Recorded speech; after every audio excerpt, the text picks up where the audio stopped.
Hamas knew exactly what Israel was going to do. Check out this clip from Nick Freitas, who's a Virginia delegate and he's also a military expert. He goes through what he witnessed, and you're not going to want to miss this. Check out this clip, but before you do, hit that subscribe button over there in the corner. We'd love to stay in touch. Check this out. We actually went up to an Israeli base, and they had a video of captured footage. It is an incredibly brutal video. You will see people just laying on the ground, not posing any threat, just being randomly shot. You will see a father and his children running into a building seeking safety, and you watch them throw a grenade in there, and the father jumps on it. That was in the kibbutz. In the kibbutz, and you will see the two children being escorted back into the house. And then later on, when the kibbutz security shows up, the wife finds her husband. You'll see pictures of women that have been shot, children that have been shot. It was brutal. Probably one of the most brutal scenes is you watch somebody decapitate. You watch somebody decapitate an Israeli soldier. And they showed you this stuff? I mean, because I've seen some of the footage. Some of the footage had been released out of social media, and a lot of it's been taken down. And I saw some of it, not by choice, unfortunately. Yeah. I'm sorry, I didn't mean to cut you off. I just wanted I mean, there was footage of women being put in the back of trucks and then driven through Gaza, and everyone was celebrating. Yeah. And I mean, there were just some really terrible things. And at the end, they told us how many people we had just watched lose their life, and it was 110 people. Yeah. And that was only 10% of everybody that died that day. It's pretty brutal, like sitting there for an hour and a half and watching that many people lose their life. Yeah. And then listening to Hamas call back to their family members, bragging about how many Jews they've killed with their bare hands. That guy was calling his mom. Yeah. Saying, "Mom, I just killed 10 Jews." One of the questions that we asked was, why don't you put this out there? And it was rooted in, we have respected the wishes of the families. The families, for very obvious reasons, don't want this footage to go out. And so we have a limited way that we can show it to people. And when they brought you in, didn't they have therapists on hand in case you needed one? Yeah, after watching the footage, they told us there was a therapist available if anybody needed to talk to one after. Everybody that went as part of our group watched through the entire video. We had some. I mean, all of this obviously is horrific. But everyone, I was glad everybody sat through the whole thing. I believe people should see it. I understand why the families don't want them to. I understand why families don't want the most prolific image of their loved ones being brutalized and massacred. I understand that. I don't think people have a proper appreciation for what happened and the nature of what happened and the reasons for why it happened.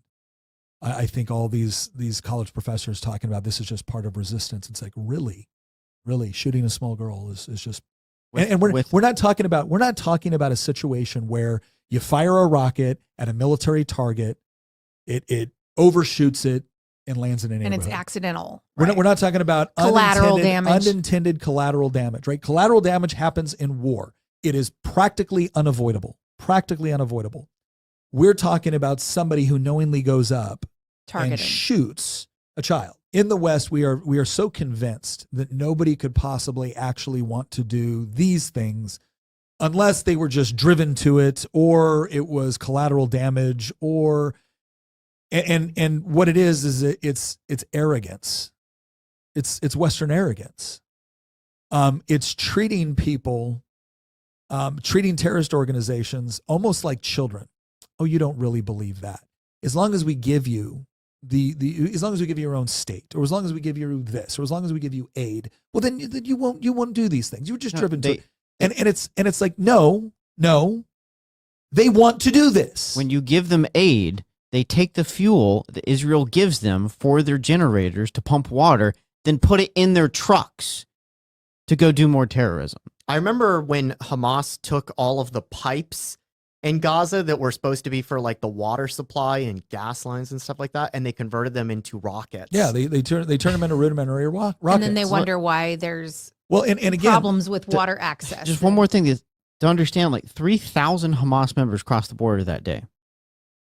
And then civilians followed them. that's the other thing that people don't properly understand. Because it's so close, everyone thinks that Hamas fighters did this.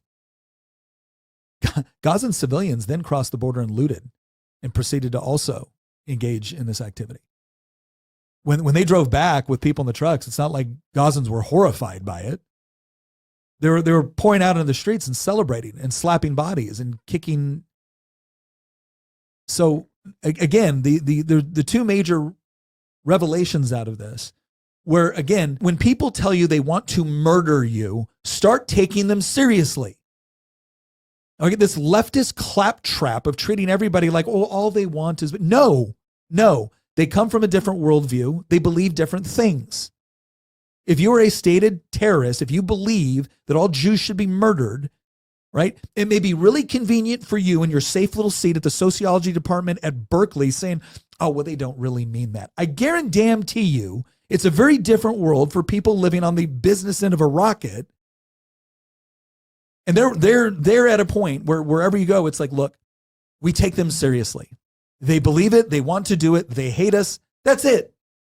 If we said, all right, we'll give you, like, how many different two-state solutions have there been? 5? All of them more generous than the next. All of them reject it. Right? They've come to the conclusion, we could give up everything. We could say, all right, we're pulling up stakes. Israel no longer exists. Hamas would still be coming over to kill us. They hate us. That's it. It is a fundamental part of their worldview, and they're going to continue to do it. And so this idea of, well, why can't you just do what more foreign aid?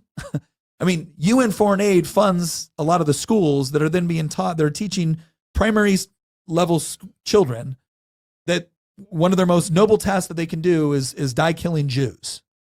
This is another thing that we don't seem to understand. It's like, nobody would really do this to their own women and children. They don't see it. They see it as a sacrifice. Like we had a whole Y minute where we talked about this. What Hamas is relying upon is they know they can't beat the IDF. Let me put it this way. Hamas went into the Israel that day knowing they can't beat the IDF. They went in that day knowing that the IDF would come after the hostages. They went in that day knowing that they were going to use their own civilians on top of legitimate military targets in an effort to increase civilian casualties, their civilian casualties. And yet they knew that Western media and academia would back their play and make a false moral equivalency argument. The question that you got to start asking yourself, if you're serious about this, how did they know they could trust left-wing academia and media to back their play? How did they know? Because that's exactly what took place. And yeah, you can chalk it up. Because they always do. You can chalk it up to funding. You can chalk it up to all of us. Sure. Yes, absolutely. But there is something fundamentally different this time. And I think one of the things Americans do need to wake up to, because I realize that there's a lot of people on the right too that are like, look, not our problem, Israel's problem. Okay. I'm not saying that the United States military should go in and fight this war. I'm not saying that. I'm not advocating for that. In the entire time that we were over there and everyone we talked to, none of them asked for that, actually. They're like, no, our war, we want to fight it. We could use some munitions. But that's the part where I think people need to wake up to the fact that, look, that ideology doesn't stop with Israel. And I'm not someone that claims that, oh, we've got to fight them over there or else we'll have to fight them here. I'm not someone that makes that argument every 5 seconds like Bush did and everybody else. But there is something inherently evil about the idea of we want to completely genocide an entire group of people based off of their ethnicity and their faith. And I don't think that stops, especially when I look at the history of certain organizations. That doesn't stop with Jews. But somehow they have flipped the script to say that that genociding the Palestinians is what's really going on. How do they flip when it's totally obvious that... Because the left believes that if you deliberately misgender someone, you're genociding trans people. That's true. Like the left doesn't only make up new words like cis, right? They completely redefine words that we already have and used to understand, right? So they'll call Gaza's an open air prison. Okay, well, are you mad at Egypt? No. Why not? Well, because they're not Jews, right? Like Israel's an apartheid state. How is that possible when Arabs can vote, run for office, serve in the military? There's Arabs on the Supreme Court. There's Muslims on the Supreme Court of Israel.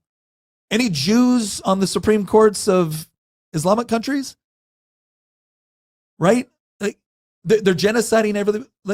If Israel wanted to genocide everyone in Gaza, they could do it. And yet the population of Palestinians in Gaza has increased exponentially. Here's what's interesting.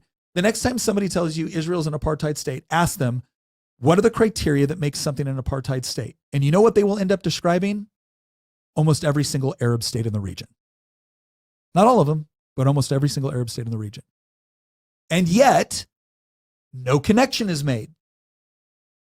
When you can come up with an objective set of criteria that actually describe, right, everyone except the people that you're accusing of it, and you make no connection, that's intentional. That is intentional. So listen, do I believe that every Arab is a part of this? Absolutely not. I know for a fact they're not. Do I believe every Muslim agrees with this? Absolutely not. I know for a fact they don't. But should we start taking Hamas and Hezbollah seriously? Yes, they mean it. They intend to do it. And even if you don't believe, I believe that Israel has a right to exist. Even if you don't believe that, but you're not anti-Semitic or you don't bear any, direct ill will against Jewish people, understand that without the state of Israel, these groups don't stop trying to kill Jews. So again, I think you should take these organizations at their word. And I think you should also understand that they have a lot more popular support than the left would like you to believe. The other thing that you need to understand about this that I think is very, very interesting is that when you listen to the left in America talk about this, go to one of these protests and say, what river, what sea? They don't know because it's not important to them. Because for them, this is not about Israel or Palestine or understanding the nuances or complexities of a conflict that's been going on for over 2,000 years. It's not about any of that. It's about a left-wing ideology rooted in critical theory, which breaks down everybody based off of oppressor and oppressed. And they have come to the conclusion that this is the oppressors and these are the oppressed, and that's it. And that's all the justification they require. This is why they're obsessed about the borders of Palestine. But if you care about the borders of France or Germany or the United Kingdom, you're a racist, you're a bigot. Yeah. It's like it does need to be understood that there is a common thread among leftist organizations and leftist ideology, not liberal, leftist ideology, and what is going on over there. And if you don't make that connection, then you're deliberately not seeing it. You're deliberately not seeing it. So he does a good job over here at pointing out some of the double standards that are seen either in the media or academia. And he also points out a very interesting point, something that really should be just reiterated time and time again. Hamas knew exactly what they were doing when they were going in. They knew they could not beat the IDF. They knew the IDF was going to come after them, and they knew that they were going to use their own civilians as human shields over military targets in order to increase civilian casualties. This is all known stuff. And yet, who is the one being condemned across the board in academia and in the media? Is it Hamas? No. It is the IDF for some strange reason. I have no idea why. I have no idea. Love to hear your comments below. If you like this content overall, hit that subscribe button over there in the corner. Love to stay in touch. Take care.